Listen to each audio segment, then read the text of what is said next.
ګرانو کتونکو السلام علیکم. زه محمد سلمان همدرد د حق غږ پښتو چینل خبري لنډیز کې ستاسو کوربه اوس تاسو پام را اړوم د مهمو خبرونو لنډیز ته.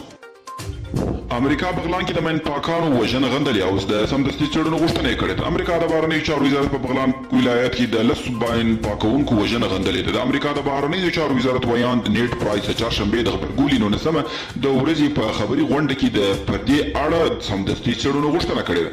ډېر ژر به په دغه کې د دواړو مرکزي پلاوي د سولې معنا لرونکي خبرې پیل شي. د افغانستان اسلامي جمهوریت د طالبانو مرکزي پلاوي به ډېر ژر د سولې معنا لرونکي خبرې پیل کړي. دواړو لوري رسنۍ ته ویلي هوکړه شوې چې پر راتلونکي غونډه کې به پر بنسټیزو موضوعاتو بحثونه وشي. ملګري ملتونه وایي په نړۍ کې له هرو 10 ماشومان یو ماشوم کار کوي. په نړۍ کې د 10 ماشومانو نږدې یو تن کار کوي او ملګري ملتونه خبرداري ورکړي چې له دې سره د ټول نسل روغتیا، تعلیم او ښه راتلونکي له ګواښ سره مخ دي. هرات کې د زناج موټر سایکل د تولید فابریکې خپل پانګونه لوړه کړې ده.